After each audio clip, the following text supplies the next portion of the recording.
Olá, meus amigos, minhas amigas, companheiros e companheiras do canal Sem Censura. Estamos aqui mais uma vez para dar sequência às videoaulas, onde o objetivo consiste em ajudar os nossos alunos na realização das avaliações. E o tema que nós vamos abordar hoje aqui no Sem Censura é a questão do fim da escravidão no Brasil. Também vamos abordar a questão da Guerra do Paraguai e também a independência das 13 colônias que deu origem ao que nós chamamos hoje de Estados Unidos da América. Vamos começar? Pois bem, a abolição da escravidão no Brasil, ela foi um processo lento, um processo gradual e que provocou algumas contradições alarmantes. Existia um movimento muito intenso, muito forte por parte de Portugal para acabar com a escravidão no Brasil. Mas qual era o interesse? Por que havia essa preocupação dos portugueses, dos ingleses, em acabar com o trabalho escravo aqui no Brasil? A resposta é simples: escravo não comprava nada. Escravo era objeto de compra e venda, né? Infelizmente. Então, o objetivo daqueles ingleses era fazer com que o Brasil adotasse o trabalho livre e assalariado, e dessa maneira aquele trabalhador pudesse comprar as mercadorias provenientes da Inglaterra. Essa era a finalidade. Não tinha nenhum sentido, nenhum espírito humanitário. Pelo contrário, a Inglaterra estava passando pela Revolução Industrial e precisava de um mercado que pudesse absorver aquelas mercadorias. E foi criada a Lei Bill Hamden. Essa lei fazia parte do movimento da Inglaterra para pressionar o fim do tráfico negreiro. E essa lei dizia o seguinte, que a Inglaterra poderia prender qualquer navio brasileiro que estivesse envolvido no tráfico de escravos da África para o Brasil. O Brasil, então, criou em 1850 a Lei Eusébio de Queiroz, uma lei que declarava extinto o tráfico de escravos no Brasil. E é uma lei que foi criada para inglês ver, literalmente, porque uma vez que ela não foi devidamente respeitada e o governo brasileiro não impôs nenhuma medida contundente nesse sentido. Também foi criada a Lei dos Sexagenários. Essa lei dizia que todos os escravos acima de 60 anos de idade teriam sua liberdade garantida. Uma contradição enorme, uma vez que não havia, evidentemente, a possibilidade, ou a possibilidade era muito remota, de que o escravo atingisse 60 anos de idade, né, por causa do intenso trabalho ao qual ele era obrigado a realizar. Outra lei também foi a Lei do Ventre Livre. A Lei do Ventre Livre simplesmente libertava os escravos a partir do seu nascimento, com uma ressalva importante. Aquele escravo ele só alcançaria liberdade se estivesse de acordo com a vontade do seu senhor. Como assim? O proprietário decidia, ou ele libertava o escravo a partir do seu nascimento e recebia uma indenização por isso, indenização paga pelo Estado, ou continuaria escravizando a criança até os 17 anos de idade, continuaria com o trabalho escravo e não receberia nenhum tipo de indenização. Ficava a cargo do proprietário de escravos, né? E a lei que culminou no fim da escravidão foi a Lei do Ventre Livre, desculpa, a Lei Áurea. A Lei Áurea ela foi responsável pela extinção definitiva do trabalho escravo no nosso país, que foi assinado no dia 13 de maio de 1888. Não houve nenhuma política para inserir aquele ex-escravo na sociedade. Pelo contrário, ele continuou sendo marginalizado, ele continuou sofrendo com a repressão, ele continuou sofrendo com preconceito, com racismo, com a intolerância. E não houve uma preocupação, isso é verificada nos anais da história, não houve nenhuma preocupação em conceder oportunidades de educação, de trabalho, pelo contrário, muitos escravos foram marginalizados pela sociedade brasileira do período. Um fato importante que aconteceu no período do Segundo Reinado foi a Guerra do Paraguai. A Guerra do Paraguai, ela aconteceu justamente diante da tentativa de alguns países da América Latina em controlar de uma maneira absoluta a navegação através do Rio da Prata. porque a Rio da Prata era um ponto importante de escoamento das mercadorias. E na América do Sul, um país que estava tendo um destaque significativo era o Paraguai, com a economia já consolidada, com um mercado interno muito intenso, com um regime político muito contundente também. E o Paraguai ameaçava a soberania, a predominância de outros países, como a Argentina, o Brasil, o Uruguai. E nós tivemos vários conflitos entre eles. Não podemos nos aprofundar em tais conflitos porque o vídeo se estenderia significativamente. Enfim, a guerra ela aconteceu e nós tivemos a formação da Tríplice Aliança. Brasil, Uruguai e Argentina. Eles se uniram para derrotar o Paraguai. Muitos imaginam que houve um massacre, que os paraguaios foram completamente arrasados. Inicialmente, os paraguaios venceram algumas batalhas importantes. Venceram algumas lutas que foram travadas. Contudo, a gente pode perceber que no final o Paraguai não resistiu diante da ofensiva da Tríplice Aliança. Tivemos alguns fatos importantes que foram os seguintes. Quais foram as consequências da Guerra do Paraguai? Nós tivemos a retração do Paraguai, né?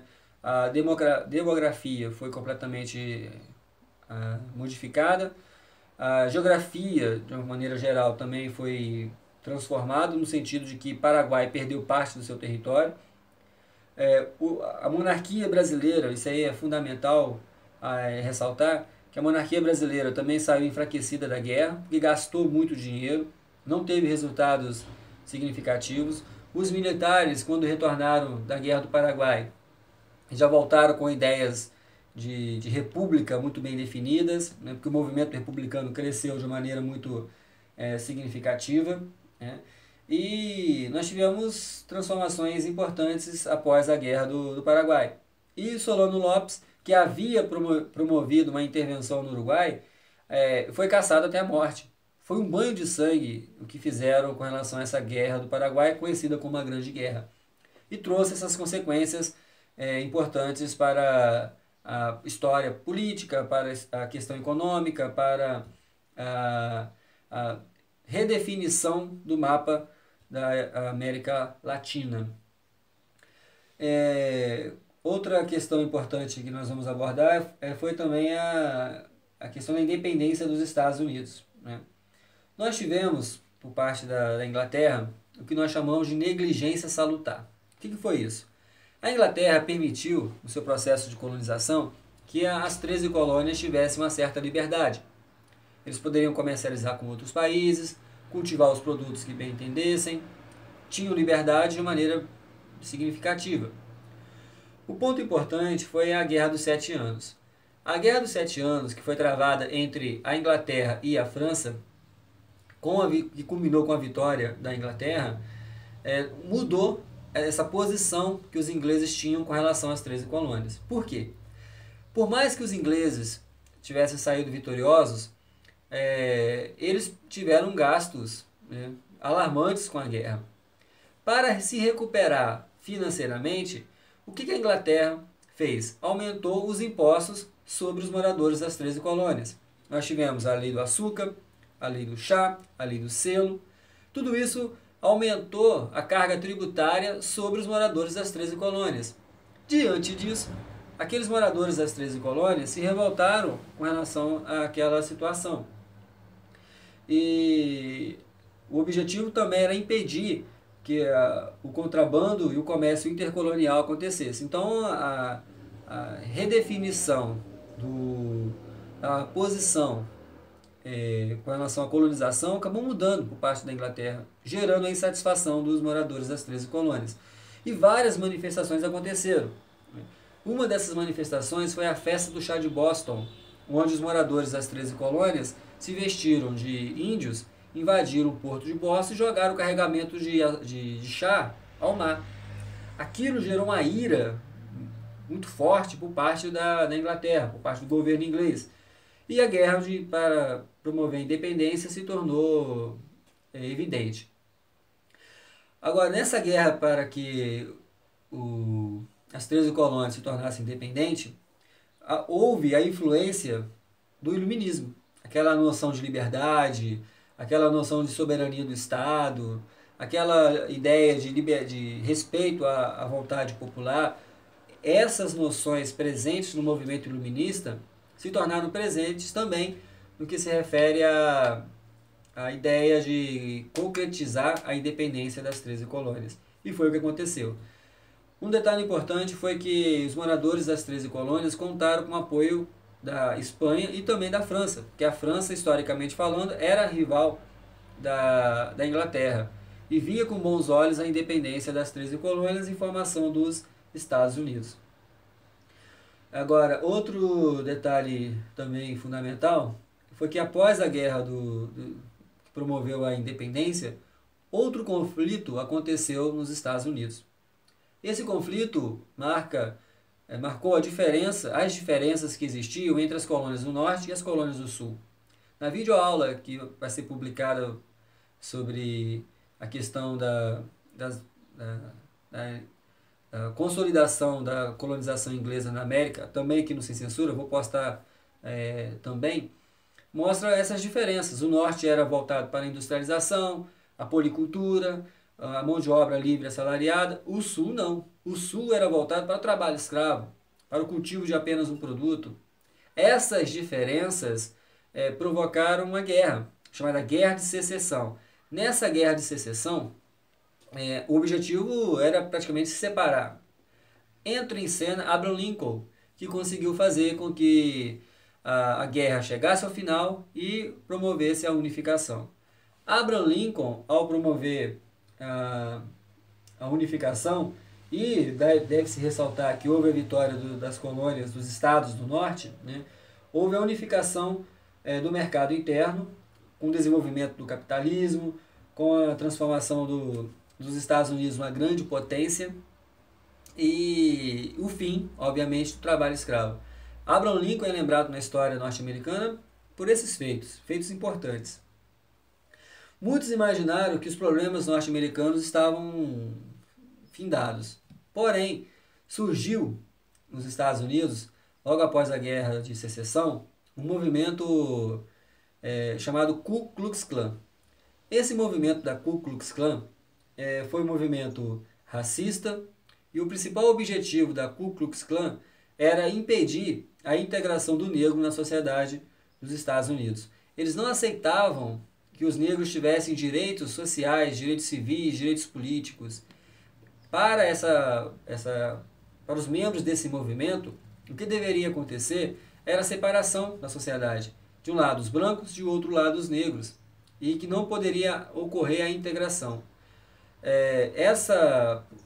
Esse movimento ele se fortaleceu porque contou com a conivência das autoridades.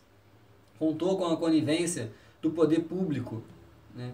E esse movimento acabou matando milhares de negros. Eles andavam pelas ruas vestidos de brancos e matavam os negros que eles encontravam. Foi o baluarte da intolerância, do racismo, da xenofobia, e esse movimento ele atravessou a história, perpassou pela década de 60 e, infelizmente, até os dias de hoje, a sociedade norte-americana convive com princípios, preceitos que são legitimados pela Ku Klux Klan. Enfim, essa foi a nossa videoaula. Espero que tenha esclarecido dúvidas que tenham ficado pendentes. Qualquer sugestão, qualquer questionamento, estamos à disposição. Vou deixar aqui o link, o endereço do meu blog. Quem quiser acessar para estudar mais, para obter mais informações, estamos disponíveis, né? Qualquer dúvida, estamos aqui para esclarecer. Um grande abraço a todos e até a próxima. Valeu, galera!